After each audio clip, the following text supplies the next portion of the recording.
Hey guys, this is Dan with Gears and Gadgets. Thanks for tuning in. Today we are kind of telling an embarrassing story, but really talking about dash cams. One day I just happened to decide to run a GoPro as a dash cam. Unlucky enough for me, I managed to catch an incident where a giant sheet of ice blew off a tractor trailer. This was back when I lived in Buffalo, New York. Now here I'm in Phoenix, and it's 1:15 today, 1:18 tomorrow, 1:18 Wednesday, 1:14 Thursday, Friday. But look at that, we're finally starting to step those temperatures down. 1:10 on Sunday. That little piece of footage helped me identify who the trucking company was, track them down because the driver probably didn't even know what happened, and I was able to recover the funds from that incident, which actually was more than just a broken windshield. It was actually the top of the truck got smashed into, needed to be repainted. It was a whole thing. The embarrassing story is actually what we are out here today retracing. We are heading out towards the area where I took out the Polaris General that I had a while back, and I will explain to you guys shortly where the dash cam came in to play with that. So the footage that you're watching right now, I've got a GoPro sitting on the dashboard filming me, but I have the Thinkware U3000 out the front window for recording in 4K 30, and then out of the rear window camera is recording in 2K. So let's talk about what got me to Thinkware. This is a brand that I found after I was testing another dash cam. The one day I was driving around and I happened to catch, yet again, another incident where somebody happened to pull a gun on me on the highway. Rather terrifying incident, but the camera was such hot garbage that I was unable to reproduce video for police. Aside from just basically a description of a car, it was useless. So with that, I started kind of looking for the best camera on the market, which at the time, I stumbled across the Thinkware U1000, and it was awesome. So, naturally, when Thinkware just announced this U3000, I actually reached out to them and asked them if, oh, look at that, someone's doing some drone footage. It's pretty interesting. So, I actually reached out to Thinkware and said, hey, I saw you guys came out with this U3000. I was a huge fan of the U1000. I would love to talk about it on the channel if you guys would be interested. So they sent it out to me. As we're heading out here to, this is the area where I took the Polaris. This is where I want to talk about, yes, of course, the dash cams. It works great if ice flies off a tractor trailer, an accident. You can help recreate and basically track down evidence. It's going to be a huge help.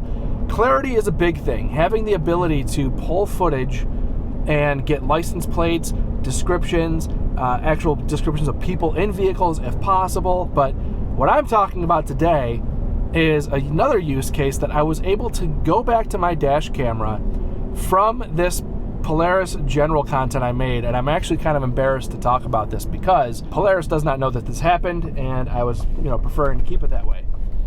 This is the area where I like to take these side-by-sides out, Tonto National Forest. This is a great trail. The Bulldog Canyon off-road vehicle trail, a great place to do these kinds of videos.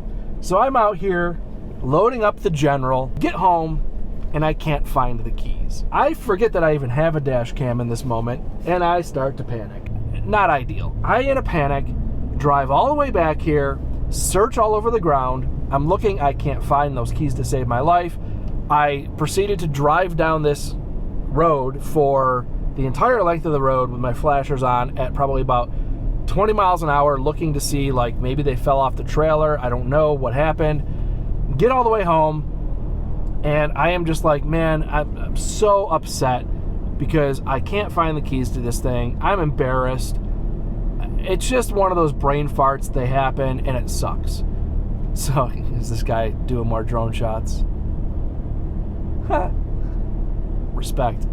So, a couple hours goes by, and I'm just like really upset. And then all of a sudden, it dawns on me, and I think, I've got my dash cam. I should be able to go back, watch the footage of when I was loading up the side-by-side, and maybe see what did I do with the damn keys to begin with. So that's what I did. I loaded up the footage. This is what I saw. Yep, I saw myself throw the keys on the trailer. Very dumb move. Just, again, a brain fart moment. And unfortunately, where I threw them on the trailer, I couldn't actually see the keys. It would have been fantastic to be able to just scrub through the footage and see when they disappeared, because then obviously I would know when they fell off the trailer. So I drove out here and kind of made this run again, figuring that if they fell off, it was within the first couple miles for sure. They're not going to stay on the trailer the entire way. They were actually sitting on the outside fender, not on the inside. Good chance they just blew off somewhere on this stretch of road. So let's just fast forward to the spot and I will show you exactly where I found these keys. Here we are approaching the scene of the crime. This is where the keys would have fell off the trailer. So I rounded this corner and the keys stayed on the trailer. Now the real kicker is, after I found them, which you'll appreciate the embarrassing part here, timing is everything. So as I retrace those steps, now this is the second time again I retraced them. At this point now, I get to this corner and I give up. But as I'm sitting here at this light, and the light turns green, as I start to round the corner... Dude, no way. Did I just fucking see them? I could not believe I spotted them, had no clue where they were. They were sitting right here, and I saw them sitting in the intersection. So I proceeded to pull off, run up to that intersection, grab the keys, and I was absolutely ecstatic. The most embarrassing part about this entire story, if it isn't embarrassing enough, is that as I was sitting at that light, before it changed, before the keys fell off, and I only know this because I was able to go back now and rewatch that footage and literally watch when the keys fell off the trailer. If you go back a little bit, right before that happened, I'm sitting in the truck and I'm thinking to myself, man, where are the keys to the side-by-side? They gotta be in here somewhere. 2 seconds later, they fall off the trailer in the intersection. And I only know that because I have the dash cams, so I'm able to go back and basically make fun of myself. This happened quite a while ago, so it's funny now. It was very much not funny at the time. Back to dash cams. The whole point that I wanted to make is that dash cams are an incredibly invaluable piece of equipment that you can have in your vehicle. As a content creator, I do like the fact that they're always running. That's a bonus for me.